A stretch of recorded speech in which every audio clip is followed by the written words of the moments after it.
हैं। अब इनके डिफरेंट क्लासेस आप लोगों के कोर्स में इंक्लूड है, जिस तरह ज़ाइगोमाइकाटा, एस्कोमाइकाटा एंड बेसिडियोमाइकाटा। आज हमने पढ़ना है ज़ाइगोमाइकाटा। आप लोग देखें ज्यादातर यानी ये जो डिफरेंट क्लासेस बनाए गए हैं, इनको में जो स्पोर्स बनते हैं, ये इस क्लास को जो नाम दिया गया है उसी तरह के स्पोर्स बनते हैं। जिस तरह ज़ाइगोमाइकाटा में सेक्सुअल स्पोर ज़ाइगोस्पोर बनेंगे, एस्कोमाइकाटा में सेक्सुअल स्पोर एस्कोस्पोर बनेंगे, बेसिडियोमाइकाटा में सेक्सुअल स्पोर बेसिडियोस्पोर्स बनेंगे। अब स्टार्ट लेते हैं ज़ाइगोमाइकाटा से, जिसे कंजुगेटेड पंजाई भी कहते हैं।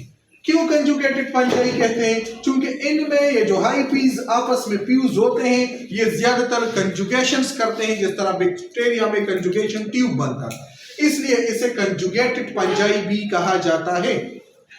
ज़ाइगोमाइकाटा प्रिमिटिव पंजाई है। जिस तरह पंजाई के अंदर कुछ एडवांस होंगे, कुछ प्रिमिटिव होंगे, तो ज़ाइगोमाइकाटा प्रिमिटिव पंजाई से ताल्लुक रखते हैं। मेंबर्स आर टेरेस्ट्रियल, इनमें जितने भी मेंबर्स शामिल हैं वो टेरेस्ट्रियल है, वो खुश्की पे रहते हैं, यानी अगरचे मॉइस्ट इनके लिए होना जरूरी होगा, लेकिन फिर भी ये टेरेस्ट्रियल है, एक्वेटिक स्पीशीज रिपोर्टेड नहीं है। पंजाई, इसमें जितने भी पंजाई शामिल हैं ज़ाइगोमाइकाटा में, ये सीनोसाइटिक होते हैं। सीनोसाइटिक किसे कहते हैं? जो अनसेप्टेड हो, मल्टी न्यूक्लिएटेड हो और ट्रांसपेरेंट हो, इसे कहते हैं सीनोसाइटिक पंजाई। Most majority of members are saprophytic, यानी ज़ाइगोमाइकाटा में जो मेंबर्स शामिल हैं, इनमें अक्सरियत सेप्रोपेटिक है, which feed upon dead organic matter, but few are parasitic, सिर्फ चंद ऐसे हैं जो एज ए पैरासाइट रहते हैं ज़ाइगोमाइकाटा से। ज़ाइगोमाइकाटा प्रोड्यूस ज़ाइगोस्पोर ड्यूरिंग सेक्सुअल रिप्रोडक्शन। मैं पहले ही बता चुका हूं कि ज़ाइगोमाइकाटा के अंदर ज़ाइगोस्पोर बनते हैं। सेक्सुअल स्पोर वो बनेंगे जिस तरह के क्लास है, यानी ज़ाइगोमाइकाटा में ज़ाइगोस्पोर, एस्कोमाइकाटा में एस्कोस्पोर, बेसिडियोमाइकाटा में basidiospore. They rot bread peaches, sweet potato and strawberry, यानी ये गले सड़े का काम करते हैं। किसके ऊपर? ब्रीड को गंदा करते, खराब कर लेते हैं, आलू को, पीचेस को, पोटैटो को और स्ट्रॉबेरी को, जिसको हमने स्टोरेज करना होता है। तो स्टोरेज के दौरान ये इन पे अटैक करके इनको खराब कर लेते हैं। कुछ मेंबर्स इनमें से एज ए पैरासिटिक रहते हैं ज़ाइगोमाइकाटा से। इसका जो कुछ रिप्रेजेंटेटिव मेंबर है, राइजोपस टोलोनिपर, म्यूकर, मोल्ड वगैरह, बिलोंग्स टू ज़ाइगोमाइकाटा। ये किस चीज से ताल्लुक रखते हैं? ज़ाइगोमाइकाटा से। Rhizopus grow over bread, double रूटी पे जब 2-3 दिन गुजर जाते हैं तो वो एक कलर बना लेते हैं अपने ऊपर, पमुपूंदरी टाइप का। और ये क्या होता है? ये होता है राइजोपस का और या म्यूकर का अटैक।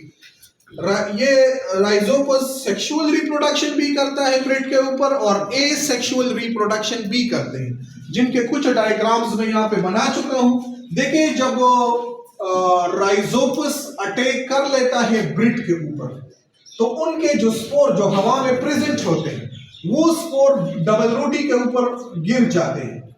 यही स्पोर एसेक्सुअल रिप्रोडक्शन में हाइपी बना लेते हैं। उस हाइपी या प्रोस्टेट हाइपी होती है डबल रोटी के ऊपर, ये इसी तरह के हाइपी थ्रेड लाइक स्ट्रक्चर बना लेते हैं ड्यूरिंग एसेक्सुअल रिप्रोडक्शन। फिर इनमें से एक हाइपी इरेक्ट हो जाती है और वो हाइपी एक स्ट्रक्चर बना लेती है टिप पे, जिसे स्पोरेंजियम कहा जाता है। स्पोरेंजियम, यही स्पोरेंजियम, और जो हाइपी जो इरेक्ट होता है, this is known as sporangiophore. इसे क्या कहा जाता है? स्पोरेंजियोपोर, यानी sporangium producing hyphae is known as sporangiophore, while spore producing hyphae is known as sporangium. इसी स्पोरेंजियम में ड्यूरिंग एसेक्सुअल रिप्रोडक्शन माइटोसिस होगी। क्या चीज होगा? माइटोसिस। और माइटोसिस पे वो कई स्पोर बना लेते हैं। क्या बना लेते हैं? स्पोर।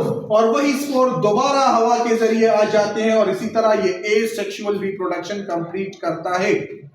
हम सेक्सुअल रिप्रोडक्शन की बात करते हैं। सेक्सुअल रिप्रोडक्शन में जब स्पोर्स बनते हैं तो वही स्पोर ब्रिड के ऊपर जब पड़ती है तो वो दो तरह के हाइपीज बना लेते हैं। एक इनमें से पॉजिटिव स्पोर होता है, वो पॉजिटिव हाइपी बना लेते हैं, एक इनमें से नेगेटिव स्पोर होता है, वो नेगेटिव हाइपीज बना लेते हैं। ये दोनों हाइपीज आपस में फ्यूज हो जाते हैं कंजुगेशन करवा के। जिस पॉइंट पे वो फ्यूज हो जाते हैं वहां पे एक स्पोर बन जाता है रेजिस्टिव, जिसे जाइगोस्पोर कहा जाता है। क्या कहा जाता है? जाइगोस्पोर। उस जाइगोस्पोर में प्लाज्मोगेमी हो जाती है। ये हाइपीज आपस में मिले, इस हाइपी के जो टिप सेल हैं उनके साइटोप्लाज्म आपस में फ्यूज हो जाते हैं। साइटोप्लाज्म के मिलाप को प्लाज्मोगेमी कहा जाता है।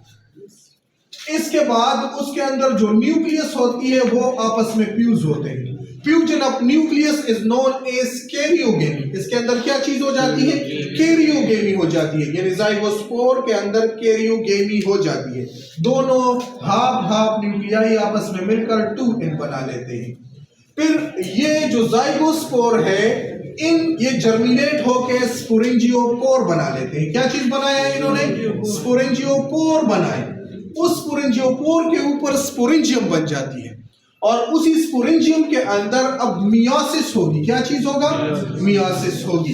यानी जाइगोस राइजोपस टोलोनिफर में जो स्पोरेंजियम एसेक्सुअल रिप्रोडक्शन में बनता है उसके अंदर माइटोसिस होगी, और जो सेक्सुअल स्पोर में बनता है उसके अंदर मियोसिस होगी और ये स्पोर्स बनेंगे। अब देखिए, अगर हम ओवरऑल सेक्सुअल रिप्रोडक्शन को देख ले तो 3 स्टेप यहाँ पे कंप्लीट हो जाते हैं: प्लाज्मोगेमी, कैरियोगेमी एंड मियोसिस। मैं पहले ही बता चुका हूं कि सिवाय ड्यूटोमाइकाटा के जितने भी फंजाई है उनकी जो लाइफ साइकिल है वो 3 स्टेप में से गुजर के जाएगा: प्लाज्मोगेमी, कैरियोगेमी एंड मियोसिस। और वही 3 स्टेप यहाँ पे कंप्लीट होते हैं।